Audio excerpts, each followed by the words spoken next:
পরম যত্নে বিশাল আকারের কোদাল দিয়ে গ্রাহকের চুল কাটছেন নরসুন্দর মার্টিন। এরপর সেটিকে আরো নিখুঁত করতে ব্যবহার করছেন রামদা আর ছোট হাতুড়ি। শুধু তাই নয়, চুল কাটা শেষে আগুনের ছোঁয়া দিয়ে দিচ্ছেন শেষ ফিনিশিং টাচ।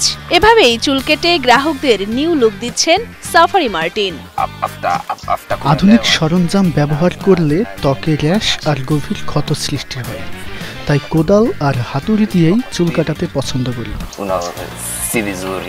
ঈদের আগে আমাদের দেশে যেমন সেলুনে লেগে যায় উপচে পড়া ভিড়, অনেকটা তেমন ভাবেই খোলামেলা এই সেলুনে ভিন্ন পদ্ধতিতে চুল কাটাতে লাইন দিচ্ছেন উৎসুক গ্রাহকরা। তবে কোনো বন্ধুকে নিয়ে এই আজব সেলুনে গিয়ে হাতুড়ি বাটালি দিয়ে চুল কাটাতে চাইলে আপনার যেতে হবে কেনিয়ার শহর কিয়াম্বুতে।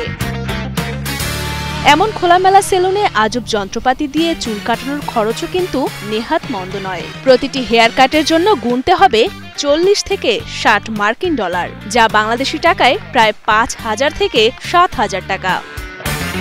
সাধারণত সেলুনে চুল কাটার জন্য কাঁচি, ট্রিমার, খুর ব্যবহার করা হলেও রামদা আর হাতুড়ির মতো অদ্ভুত সব সরঞ্জাম ব্যবহার করে চুল কাটেন রুয়ান্ডার বংশোদ্ভূত সাফারি মার্টিন। অদ্ভুত সব সরঞ্জাম দিয়ে চুল কাটায় কেনিয়াতে সবার কাছে বেশ পরিচিতও তিনি। এমনকি অসাধারণ দক্ষতার কারণে সামাজিক যোগাযোগ মাধ্যমে তার অনুসারী রয়েছে প্রায় 20 লাখেরও বেশি। মার্টিন মনে করেন, খুর, কাঁচি বা ট্রিমার নয়, হাতের কাছে যা পাওয়া যায় তা দিয়েই আকর্ষণীয়ভাবে চুল কাটা সম্ভব। গ্রামে আমাদের হাতের কাছে যে সাধারণ জিনিসপত্র থাকে সেগুলো দিয়েই যদি একজন গ্রামের নাপিত চুল কাটতেন তাহলে সেটা কেমন হতো, সেই ছবিটাই আমি এই উপায়ে তুলে ধরতে চেয়েছি। মূলত আফ্রিকান সংস্কৃতি রক্ষার্থেই এমন অভিনব সেলুন চালু করেছেন মার্টিন। কি যেতে চান নাকি সাফারি মার্টিনের সেলুনে চুল কাটাতে, নাকি কোনো বন্ধুকে পাঠাবেন?